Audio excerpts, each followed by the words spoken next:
अक्सर हम लोग जन्मदिन पर मोमबत्ती को फूंक मारकर बुझाते आए हैं।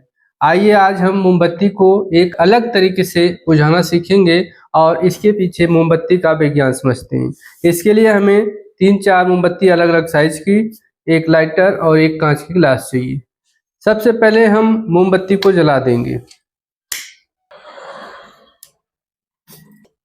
क्या लगता है क्या होगा अगर मोमबत्ती को हम उल्टा ढक देते हैं?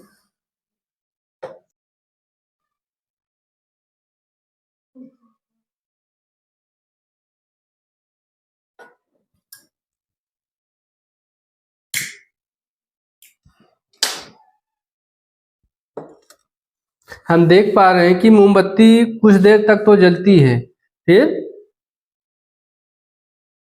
बुझ जाती है। मोमबत्ती पहले जलती है, बाद में बुझ क्यों जाती है? हम सब जानते हैं कि अगर मोमबत्ती को हम जलाते हैं तो जलने के लिए ऑक्सीजन चाहिए। अगर ये खुला है तो इसको चारों तरफ से ऑक्सीजन मिलती रहती है और ये लगातार जलती रहती है।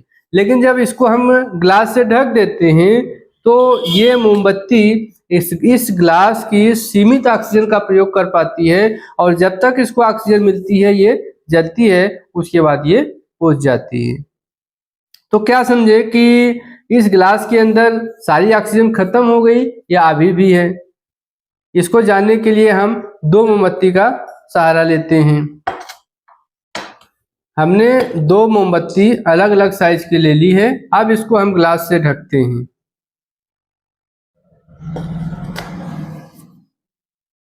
बड़ी वाली मोमबत्ती बुझ गई, अब छोटी वाली मोमबत्ती।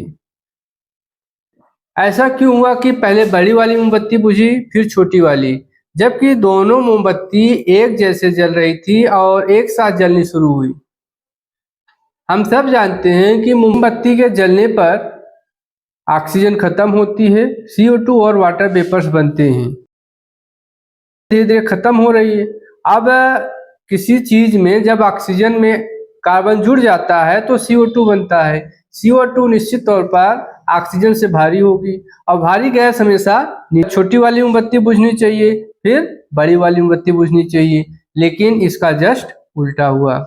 उसका रीजन ये है कि जब हम इसको ढक देते हैं तो इसके अंदर की ऑक्सीजन नॉर्मल टेम्परेचर पे और जलने के बाद जो CO2 बन रही है वो गर्म टेम्परेचर पे है और गर्म टेम्परेचर पे होने के कारण उसके पार्टिकल्स दूर दूर रहते हैं और उनकी डेंसिटी कम हो जाती है। उनकी डेंसिटी कम होने से वो ऑक्सीजन से हल्की रहती है और वो ऊपर की तरफ एकत्रित होती है और जैसे जैसे CO2 की मात्रा बढ़ती जाती है तो CO2 धीरे धीरे नीचे की तरफ आती है और पहले बड़ी वाली मोमबत्ती को ढकती है, जिससे पहले बड़ी वाली मोमबत्ती बुझती है, फिर CO2 की मात्रा बढ़ती जाती है तो छोटी वाली मोमबत्ती को जब ढक लेती है तो छोटी वाली मोमबत्ती भी बुझ जाती है। तो इस तरह से अगर देखें तो अभी भी छोटी वाली मोमबत्ती के नीचे ऑक्सीजन की कुछ मात्रा शेष है।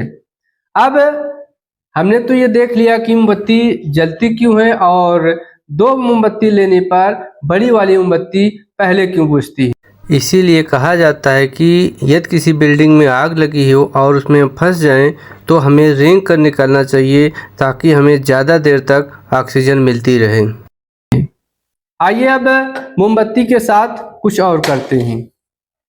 हम एक प्लेट ले लेते हैं, इसमें कुछ पानी डाल लेते हैं। पानी अच्छे से दिखाई दे इसके लिए इसमें हम थोड़ा सा रंग मिला देते हैं।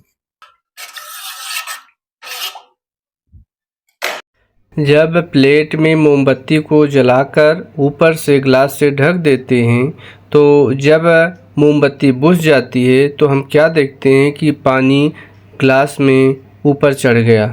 ये ऊपर क्यों चढ़ा, इसके पीछे का रीज़न ये है कि ग्लास के अंदर की हवा गर्म हो जाती है और बुझने के बाद जब वो ठंडी होती है तो अंदर प्रेशर कम हो जाता है और बाहर प्रेशर ज़्यादा होने के कारण पानी ऊपर चढ़ने लगती है। जब ग्लास में सैनिटाइज़र की कुछ बूंदें डालकर उसे मोमबत्ती पर उल्टा इस प्रकार रखते हैं कि पानी ऊपर न चढ़ने पाए तो ये हाई प्रेशर के कारण तेज़ी से प्लेट से चिपक जाती है और अगर हम ग्लास को ऊपर उठाएं तो प्लेट भी ऊपर उठने लगती है।